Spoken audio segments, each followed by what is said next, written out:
Hi, this is Claire from Berry Papery, and today I'm going to show you how to make this card using a lot of watercoloring, but it's so easy and simple that even I can do it. So let's get started. I am taking a piece of watercolor cardstock that is trimmed down to 5.5 by 4.25. This is the typical A2 card size. I'm not actually going to use this size, I'm going to trim it down later, but whenever I'm doing any kind of detailed painting or anything for a card, I like to make my canvas bigger than I think it needs to be, because then when I want to trim it down, it's really easy to trim down. And if I decide I like it, though, if I want it, to be on a larger canvas size, then I don't have to do all that work again. So for me, it's really about, as you'll see later on this card, it's really about making things as easy as possible, because I'm pretty lazy. Or I just have no patience. That's probably a better way to put it. I stamped these mountains and the camper in weathered wood, and for the mountain stamp, I really like it because it's really easy to kind of continue the mountain range across a wider card base. It's just, even though it doesn't fit an A2 card base, a little bit too short, you can really easily kind of continue that mountainous plane. So for those mountains in the background, I inked them up with the weathered wood as well, but I stamped off once and then stamped onto the card base. So that second time I stamped, they have a lighter impression, because, if you're looking at mountains, the foreground ones, they're really dark, and then the ones in the background are all hazy and dreamy looking. So that's kind of what I was going for.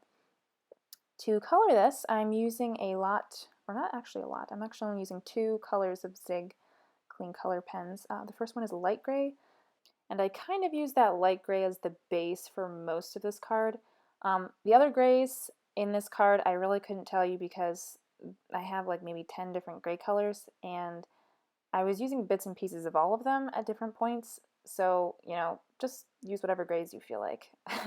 I also kind of smushed my weathered wood ink pad against the clear acrylic block, and then used my water brush to bring in some of that weathered wood gray, because if you have really looked at different coloring mediums, I don't know about crayons, but definitely with watercolors, there's different undertones to a lot of the darker colors, because, aside from the primary colors, blue, yellow, and red, all the other colors are made up of those. So different colors have different undertones. So for grays and blacks are a combination of so many different colors, and sometimes they have more red in them, sometimes they have more blue.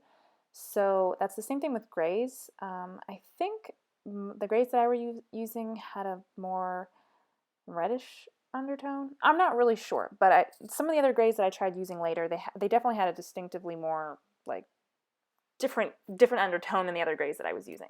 So I just kind of try to make sure when I was using my grays that they looked to me anyway, that they had the same undertone. So by using that weathered wood, I'm making sure that the gray that I used to stamp the mountains was also going to be part of coloring, filling in the mountains too. So I was using the same undertone in there, kind of keeping it a little continuous or whatever. Okay, so for the trees, I added a layer of water first to that middle section, and then I stamped the trees. The reason I added the layer of water first is because with the distress inks, if you apply them directly to the watercolor cardstock, you will be able to kind of blend them out a bit, but it's a lot harder to do that with distress inks than it is with the Zig Clean Color pens. I think the Zig Clean Color pens, they kind of sit on the surface longer. They don't dry out as quickly, so you have more time to kind of blend them out. And it's really nice, the Zig Clean Color pens, you can blend with each other. That's one of the reasons I love these markers. They're perfect for lazy coloring people like me, and really good coloring people too. But anyways, so with the distress inks, you have to put that layer of water down first, because it'll be easier to blend out later. And especially for these trees, I kind of wanted a hazy, dreamy look, because I'm not good enough to do a more detailed look. So if you add the water first, the colors will kind of blend out more easier. It will get that look that I'm looking for, the look.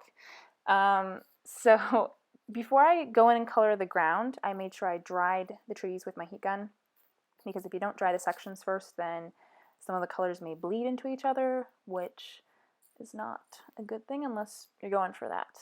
It all depends on what you're going for, really.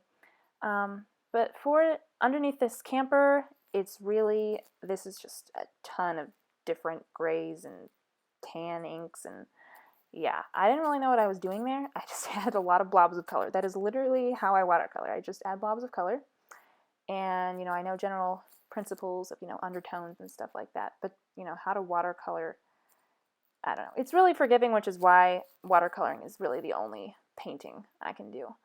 Um, For the sky, I added a layer of color, and then I added some of the chipped sapphire. You'll notice chipped sapphire is actually a navy ink, but a lot of the blue up there looks purple, and that's because it has a purple undertone to it. So blacks, grays, darker colors, they've got these different undertones, and that's just something that you kind of have to keep in the back of your mind. For the camper, I use, I think it's red mahogany, something mahogany. I'll have everything listed in the description, so you can look there. I don't know if, I can't recite things off the top of my head very well. And I added a lot of coats of that because I thought I wanted a lighter red at first, and then I was like, no, I want a darker red, so I kept adding more of that.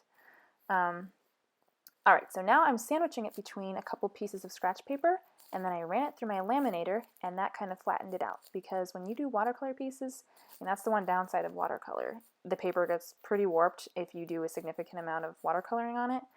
And then it's hard to adhere to your card base. So I found that if I sandwich it between several pieces of paper and I ran it through my heat laminator, that did a pretty good job of kind of like ironing it out. So the more I added all those scratch papers, because that means that it's kind of a thicker chunk of paper going through the laminator, so the laminator will apply more pressure to it. So that kind of flattens things out there.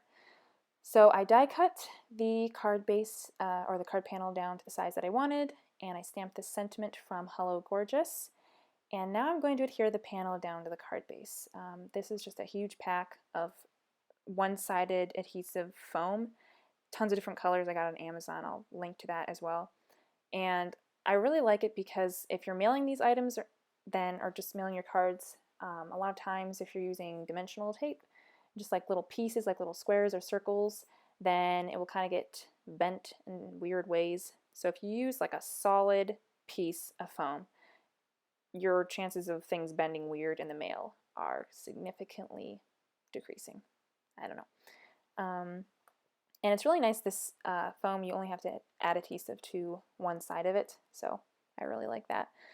When I am adhering this down to my card base, to make sure that it's really adhered down well, I will take that, the backing from the, like I'm going to peel it up right here.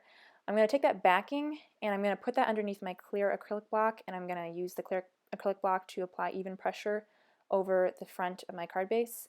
The reason why I put the backing underneath my acrylic block is because my acrylic blocks are always filthy, so I don't want to like spread any of the filth onto my painted panel.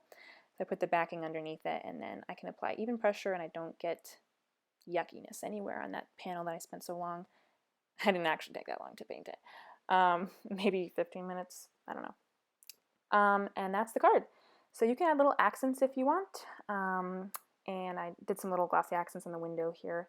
Here's another card, different colors. So yep, that pretty much makes the cards. Watercoloring, there's just so much more that you could say about it, even me with my limited knowledge.